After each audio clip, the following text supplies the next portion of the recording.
Break के बाद स्वागत है आपका। पश्चिमी सिंहभूम जिले में हाथियों का आतंक अब खूनी संघर्ष में बदल गया है। 9 दिनों में 21 लोगों की हाथी जान ले चुका है। मौत भी ऐसी विभत्स कि देखकर दिल कांप उठे। हाथी घरों को तोड़ रहे, घरों में रखे अनाज खा जा रहे, खेत खलिहान को नुकसान पहुंचा रहे।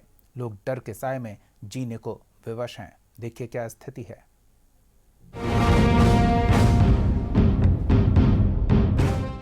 किसी की गर्दन हाथी ने धड़ से अलग कर दी, किसी को पटक पटक कर मार डाला। जंगलों में हाथियों के हमले में मारे गए लोगों के बिखरे शव बता रहे हैं कि हाथियों ने कितनी बुरी तरह से इंसानों पर हमला किया है।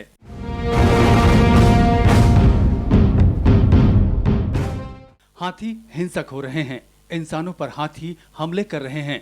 झारखंड के पश्चिमी सिंहभूम जिले में जंगली हाथियों का आतंक अब खूनी संघर्ष में बदल चुका है।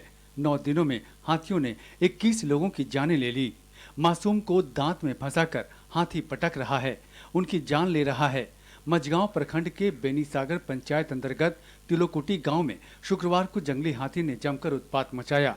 हाथियों के हमले में 40 साल के प्रकाश मालवा और एक मासूम बच्चे की दर्दनाक मौत हो गई। हाथी इतने गुस्से में है कि इंसानों को मारने के बाद लगातार दहाड़ रहा है।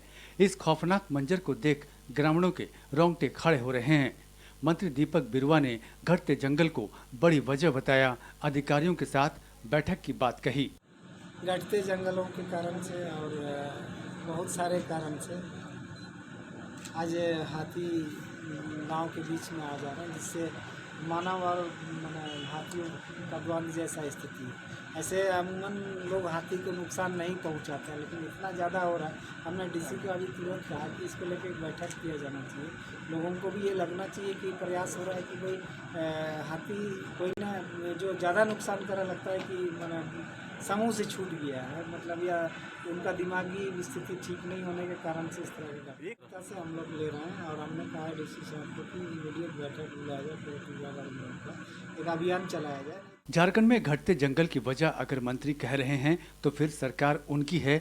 वन क्षेत्र क्यों घट रहे हैं, ये देखना भी सरकार का काम है।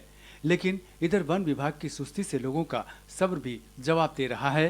बांस बल्ले लगाकर अधिकारियों का विरोध भी कर रहे हैं। सवाल है कि आखिर जंगली हाथी शहरों और गांवों में क्यों घुस रहे हैं, क्यों घरों को नुकसान पहुंचा रहे हैं और क्यों खेत खलिहानों को चौपट कर रहे हैं। दरअसल हाथियों का निवास स्थान सिकुड़ रहा है। वनों की कटाई और आवास की कमी हो गई है। इसके चलते हाथी नए ठिकानों की तलाश में मानव क्षेत्रों में पहुंच रहे हैं। जंगलों में सूखा और वनों में संसाधनों की कमी हो गई है। भोजन और पानी की तलाश में हाथी बस्तियों में घुस रहे हैं। अपने क्षेत्रों में इंसानों की घुसपैठ से हाथी हिंसक हो जाते हैं। फसलों को नुकसान पहुंचाने पर इंसानी प्रतिक्रिया से हाथी आक्रामक हो जाते हैं। बदलते मौसम पैटर्न से भोजन पानी के पैटर्न बदलते हैं और हाथी विस्थापित होते हैं। साथ ही नई फसलों और सिंचाई के तरीकों ने हाथियों को हर साल आसान भोजन उपलब्ध कराया है, जिससे हाथियों का इंसानों से संपर्क बढ़ना शुरू हो गया है।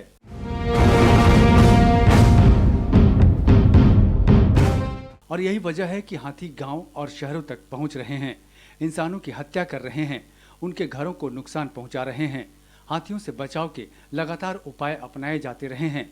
वन विभाग कई दिशा निर्देश भी जारी करता रहा है। तो फिर क्या करना चाहिए अगर हाथी गांव, शहर या आप तक पहुंच जाए? हाथियों को भगाते समय सावधानियां जरूर बरतें। हाथियों के बहुत करीब नहीं जाएं।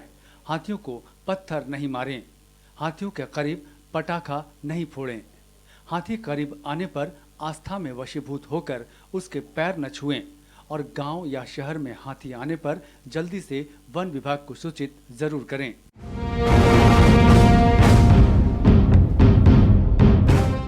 लेकिन पश्चिमी सिंहभूम जिले के हालात अधिक खराब हैं।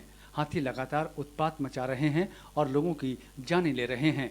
वन विभाग को तुरंत इस पर एक्शन लेना चाहिए ताकि लोगों के जान माल सुरक्षित रह सकें। चाईबासा से राजीव कुमार के साथ ब्यूरो रिपोर्ट, कशिश न्यूज।